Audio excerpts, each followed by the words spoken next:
I now want to just give you an idea of a variety of carpets and rugs to look at. There really is something for every taste. Some people like rugs that are very vibrant and rich. Fine, matter of taste. Some people like very quiet rugs, like that one, which is very muted and subdued. Some people prefer geometric and more masculine-looking rugs, some that are more elaborate. There is no right or wrong taste in art. I hope we agree on that. I mean, can you say that if you like Bach or Beethoven or the Beatles, you've got good or bad taste? It's good music. Doesn't matter which it is. So I'm just going to show you a variety. Gentlemen, let's have a look at all the Shahbaz. I'm going to show you rugs which have a theme, and that theme is a design which is, or a style which is known as the Shah Abbas pattern. You may have remembered that I spoke about Shah Abbas earlier on. He really was a wonderful ruler of Iran, and it went through a wonderful era under his rule. And the designs that were created by his artists, the court artists at that time, are known as Shah Abbas designs. And you're not only going to find them in carpets, you're going to find them in fabrics, in wallpaper. I mean, they're so loved, and so they become so universal that you're going to find them all over the place. But let me show you what we call our Shah Abbas collection, more than anything else, to show you the range of colors that exist. And then you can decide, do you like any of them and which do you like best?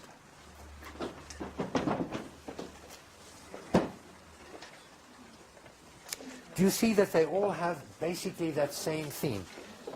These rosettes, these large flowers, and the tendrils and leaves, that is what is known as the Shah Abbas design. But look at the variety of colors. For one kind of taste, something very quiet, very soft. Here's something in pastel colors. Here's something in more richer colors. That in the classical Persian reds, and that in an extremely unusual color, that sort of aubergine, brinjal color. So you can see these are roughly between 5 and 10,000 rand. Now, I can tell you that similar rugs to these, same sort of look, lower quality materials, not quite as well made, not quite as caringly made, you will get for half the price. We choose our rugs carefully. For me, and for those of us who choose the rugs that we sell, we have, it's almost like, I don't want to call it a policy, but it's an attitude. We want to feel that we could sell it to a close friend and say, as long as you like it, I can recommend it. And that's what we buy here. So we tend to have a higher standard and higher criteria in choosing our rugs, not just as floor coverings, but as works of art. So I do make the point, there are different grades. You will find very similar looking ones to this at lower prices. We stick to a certain standard, and we believe, and I would strongly recommend you, if you're buying something like a Persian rug, in the same way anything else that you would buy which is art, rather spend more on a smaller rug than spend less on a bigger piece.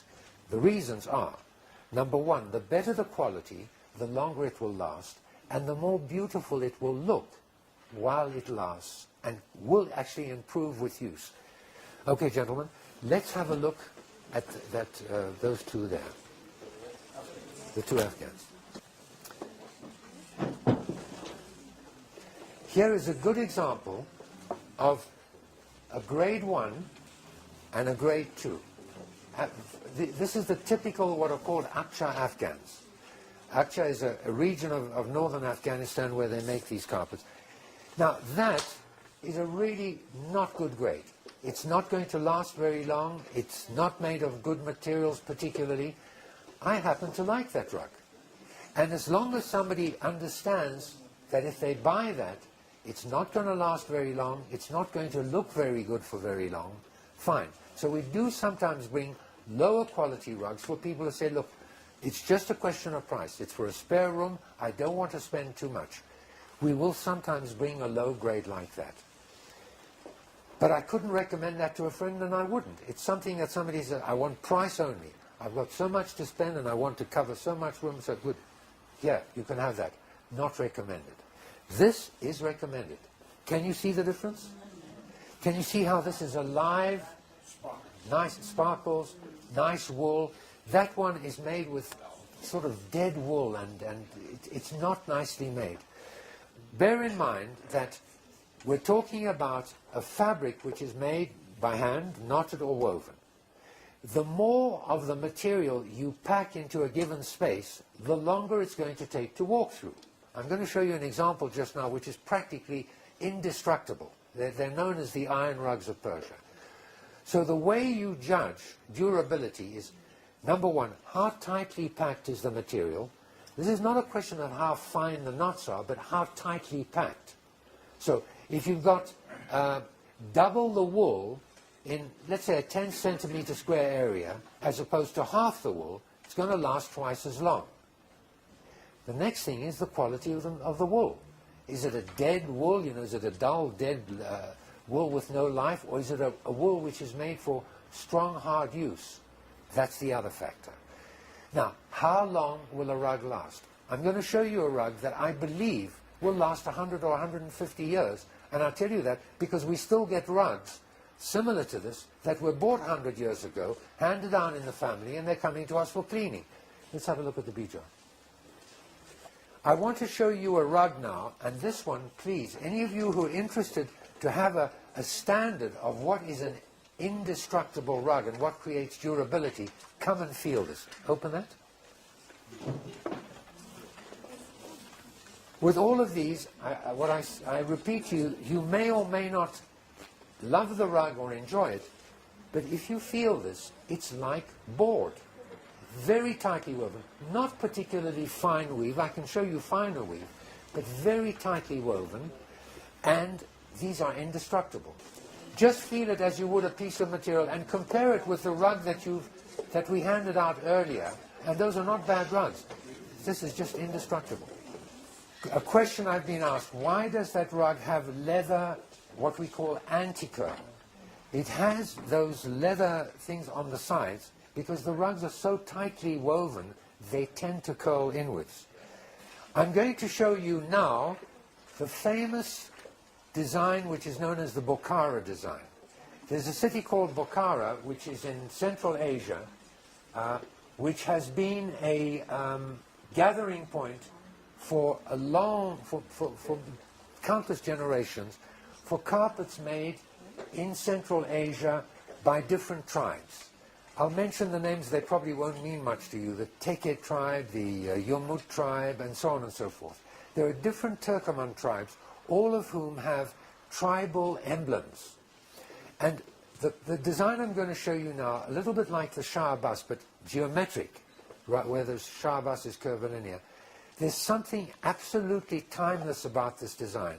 Put it in an ultra-modern setting, put it in an office, put it in a period setting. These are just absolutely timeless. I just thought I would show you some of these. And another reason I'm showing you these is because they come from Pakistan. And if any of you have the impression that a rug from Pakistan is no good or shouldn't be bought, that is a fallacy. Like with Iran and any other country, you get very poor Pakistani, medium, good and exceptional. These are good. Have a look.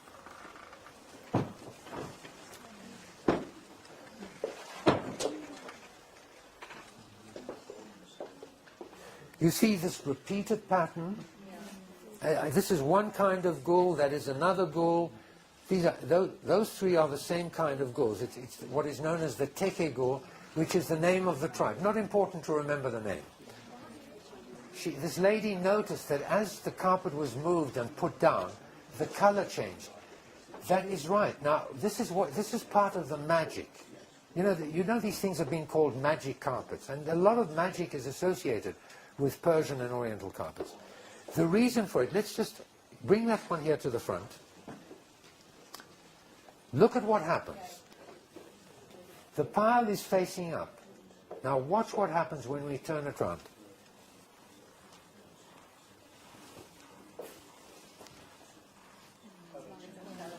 The pile is facing down. With us, we sell both sides at the same price.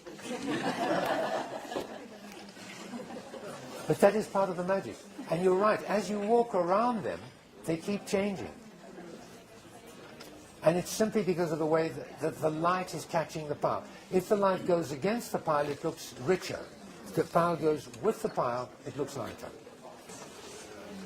Again, to make the point that I was making before, because I've shown you Persian rugs, I've shown you Afghan rugs, Pakistani rugs, Indian rugs, magnificently made rug, beautiful.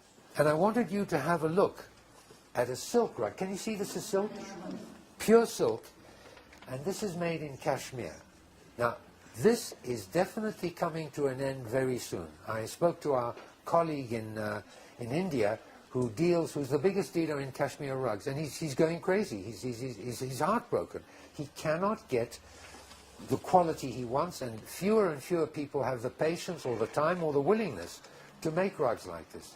Pure silk. And this is what is known as a Garden of Persia design.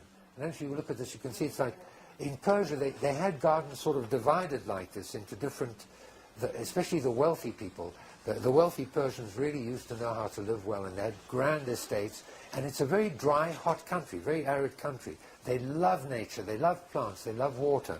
So the idea is that these are waterways and different views of a garden. Anyway, pure silk, again, if you want to feel something really lovely, come and feel this.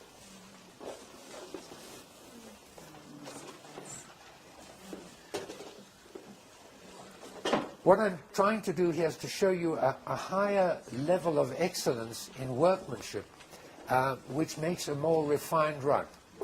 Doesn't mean to say that that's necessarily your taste, but that is really refined work.